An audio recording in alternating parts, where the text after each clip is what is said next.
What's up, guys? Thanks for joining me back on the channel. And today we've got again our Mustang Mach 1 just here behind me, and we've got a huge box which contains our next upgrade. So if you joined me back on the channel last time, we did install a J&L catch can under the hood, and now we're going for a more aesthetic upgrade, and that's going to be our rear spoiler. Inside is the well packaged gloss black spoiler, as well as the gurney flap if you did purchase this option.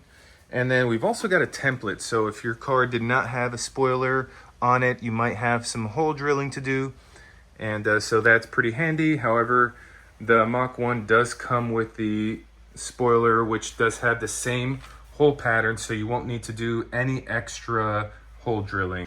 So a couple of things that you might want to have along with you before you get started on this are your pry tools, which I purchased at Harbor Freight for under $10.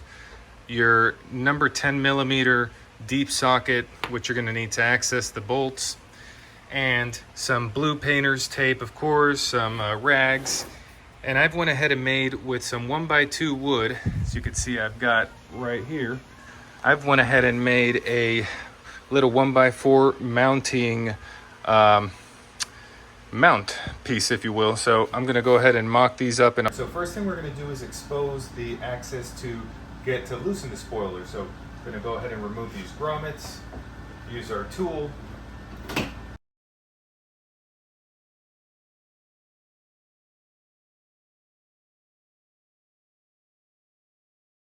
All right, so now that we've got access, we're going to go ahead and loosen the bolts to the spoiler.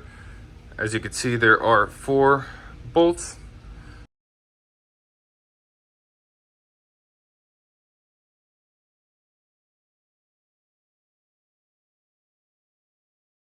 All right, so now that we're done with that, which by the way, as you can see when I was doing these bolts here, I propped the trunk down closed so that we can make sure that we don't lose the nut and it stays seated in the socket. So that's what I was doing there.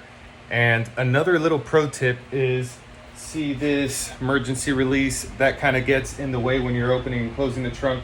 So we're going to go ahead and put a little painter's tape and just prop that there, make sure it doesn't get in the way. And let's go ahead and close the trunk, because the next thing that we're going to go ahead and do is grab some fishing string, and from side to side just go ahead and gently get it under the spoiler so that we can get the adhesive to detach from the trunk paint. As you can see, we've got the bolts going through here, so that's kind of getting in the way of our string method. So I'm going to go ahead and grab our Harbor Freight pry tools and very gently see if I can, while pressing up toward the spoiler, just slide it through a little bit, just enough to break that adhesive loose so that we can get it moving and remove it. So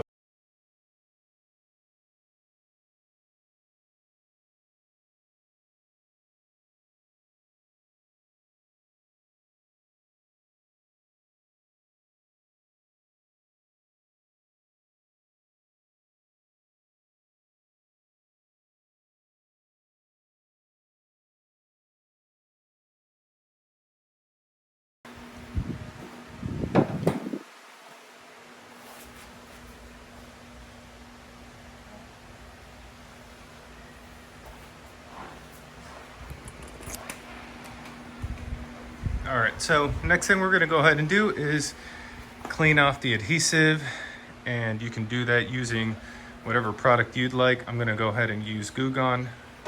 Leave a comment below if I'm doing it wrong.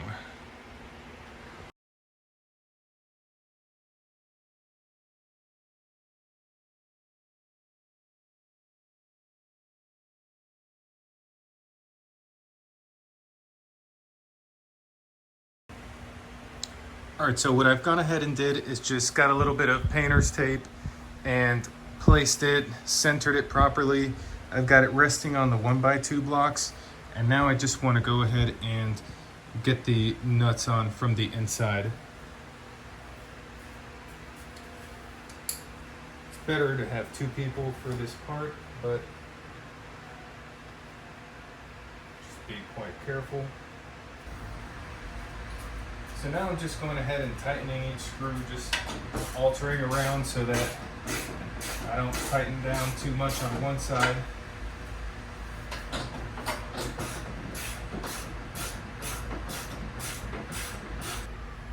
All right, so now we're pretty much just going to reverse the process. Go ahead and mount this in place.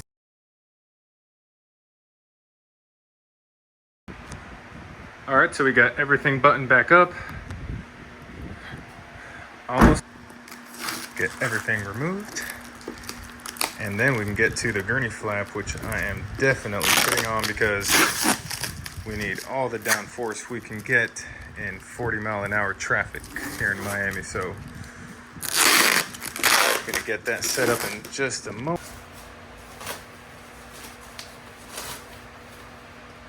It's pretty nice. Has some weather stripping here, some padding. You flip that over so you can get the Ford logo.